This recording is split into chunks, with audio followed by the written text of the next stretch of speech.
Today I'll be talking about episodes 21 through 26 of Legend of ZhenHuan. ZhenHuan and Ling Rong are hanging out when Ling Rong receives a summons from Hua Fei. ZhenHuan goes with her, and they arrive to find Hua Fei and the Emperor waiting. Hua Fei has Ling Rong sing for them. It's impolite to ask her to perform for her, but the Emperor doesn't say anything, so they go along with it. Hua Fei also makes Ling Rong drink some wine, even though she says it will hurt her throat. Again, the Emperor doesn't intervene, so what can you do?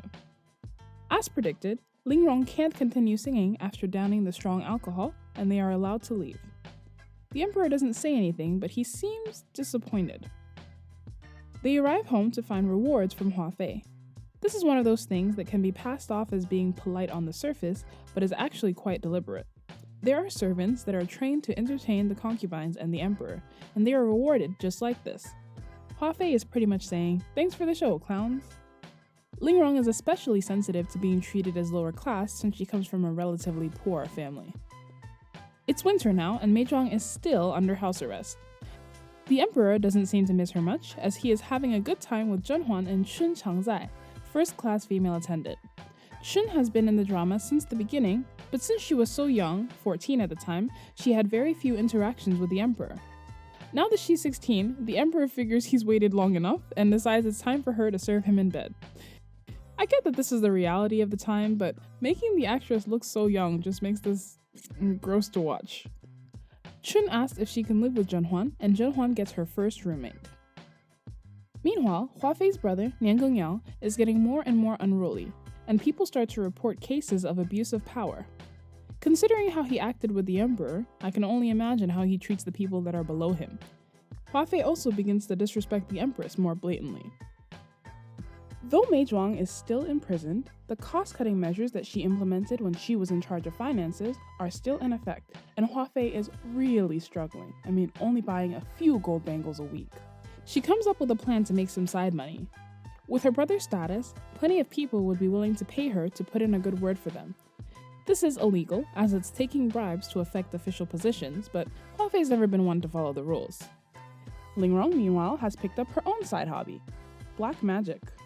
She makes a voodoo doll of Hua Fei and tries to use it to hurt her. Yu previously did the same thing to a ZhenHuan doll, and that should be a clear indicator that she's heading into crazy territory. The Empress comes to visit her one day and happens to find the doll, but says she won't turn her in. At this point, we know that no one does anything for free, and there will be strings attached. Ling Rong suspects that her servant reported the voodoo doll to ZhenHuan, who reported her to the Empress. In case you can't tell, Ling Rong is getting to be a bit paranoid. Hua Fei's spending starts to attract attention, but she simply says it's money her brother sends her from his salary. Precious Lady Fu Cha is discovered to be pregnant during a morning meeting. She is Ling Rong's roommate, another character that has been here from the beginning but was not important enough to talk about. She's very dramatic, childish, and generally not a nice person to be around. Back in episode 11, when the trio set up the ghost scare, she saw one and made a whole scene about being too scared to sleep and unable to eat. Only when she has an audience, though. Anyway, the other women in the meeting take the news about as well as you would expect. As they are leaving the meeting, Chao Guiren makes some pointed remarks to ZhenHuan about her being so loved but still not being pregnant. ZhenHuan has learned how to play the game though, and when Hua Fei comes out, ZhenHuan apologizes to her on Chao Guiren's behalf for saying such rude words that apply directly to Hua Fei's situation. Well done. A plague starts in the capital and eventually starts to affect the people in the palace. Hua Fei purposely gets Meizhuang sick by sending her contaminated teacups. When ZhenHuan finds out, her servants can't restrain her from going to see Meizhuang, and she's not looking good. ZhenHuan asks Dr. Wen for help, and he still loves her so much he agrees to take care of Meizhuang, despite how infectious the disease is and the fact that the Emperor has barred any doctors from entering Meizhuang's palace. Everyone is racing to find a cure, and Hua Fei is spending a lot of time and money with her doctors. Meanwhile, ZhenHuan finally finds Dr. Liu, hiding out in the countryside. He confesses to everything, including the role that Hua Fei played and the fact that she tried to have him killed to keep him quiet. She brings him to the Emperor, and he believes the story. Good news for Meizhuang, who is in dire straits. He decides to demote Hua Fei to imperial concubine and bring Meizhuang back up to noble lady. He also lifts her house arrest so she can be taken care of by the palace doctors. After days of non-stop work, Dr. Wen comes up with a cure for the plague. But after successfully using it on Mei Zhong, his recipe is stolen by Hua Fei's doctors. She presents the cure to the emperor, and even pretends at lightheadedness, what with staying up all these late nights to help find the cure. She kind of, but doesn't really, admit to what she did to Mei Zhong, but now that she's responsible for finding the cure, there's no way that the emperor can go through with the demotion. When ZhenHuan and the emperor meet next, he pretty much says, "Yeah, I know she did it, but what are you gonna do?" Before long, the Nian family starts their attack on ZhenHuan's family, and her father is accused of insubordination. ZhenHuan tries to defend him, but he gets demoted. Ling Rong's jealousy of ZhenHuan has turned to outright hatred at this point, and she is happy, as she expects ZhenHuan's fall will lead to more time with the emperor.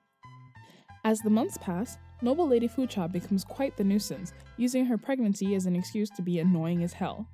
She's very dramatic, and claims to be sick so often that the emperor stops going to see her after too many false alarms. Jingping, Mei Zhuang's friend and neighbor, gets promoted to consort, meaning we have now hit the limit for consorts. Hua Fei, Duan Fei, Qi Fei, and now Jing Fei. Qi Fei and Duan Fei were promoted mostly due to their seniority. Also, Qi Fei has a son. Hua Fei, as we know, is well-liked and has a powerful family. Jing Fei, however, is pretty much promoted because she has been reliable. She doesn't start any drama, she provides a listening ear to the emperor whenever he needs it, she's just a solid person.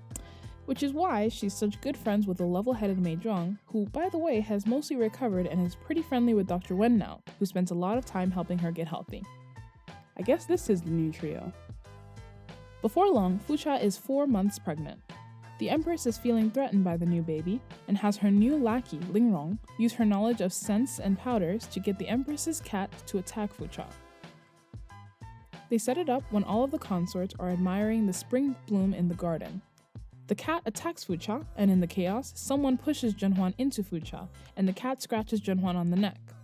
Fucha's fall causes her to miscarry, and everyone thinks ZhenHuan was injured trying to save Fucha from the cat. When a doctor goes to tend to her scratch, we find out that ZhenHuan is 2 months pregnant. The Emperor's dowager figures something is sketchy about the cat, who is usually pretty chill, and she figures out what happened. By the way, look at this CGI gremlin cat. Who saw this and thought, yeah, that's what a cat looks like? The Empress Dowager confronts the Empress and makes it clear that she won't stand for any more baby murdering. The Empress isn't the only one going crazy from jealousy. Hua Fei is also going a bit mad. She goes to see Duan Fei, and by see I mean straight up slaps her. Apparently, she blames Duan Fei for a miscarriage she had, and that's why she poisoned her. The miscarriage caused her current infertility. Duan Fei claims to be innocent, but Hua Fei clearly still blames her. So that explains the history between Duan Fei and Hua Fei. Though we don't know much about Duan Fei, when it comes to Hua Fei, I always just assume that she's in the wrong. We will find out later what caused this misunderstanding. What I really want to talk about is the relationship between the Empress and the Emperor's Dowager. The Empress Dowager is the Emperor's mother, so her interests obviously lie with him and his children. I can't believe she lets the Empress get away with so much. In their conversation, the Empress pretty much admits that she orchestrates miscarriages because she's jealous and doesn't want to see the other women happy with kids when she can't be. This is not the first time this has happened. How is that not grounds to have her secretly assassinated or something? She's clearly not fit to rule. Although that would probably lead to Hua Fei becoming the next Empress, and no one wants to see that happen. Speaking of Hua Fei and her thieving doctors, this is a perfect example of how she stays in power despite all her misdeeds. Hua Fei is great at taking the offense and making sure that she is above reproach. Whenever she senses that she might be in danger, she does something to protect herself instead of waiting around to be attacked. This is one of those situations where public opinion forces the emperor to take her side. Though they don't make a huge deal of showing the commoners, like some other dramas do, it's mentioned enough that you know the emperor cares about what they think. In light of Hua Fei seemingly finding a cure to this terrible plague, no one cares what she might or might not have done to some random concubine. Oh well, at least Mei Zhuang is back, especially now that Ling Rong has officially gone over to the dark side. Till next time, thanks for watching.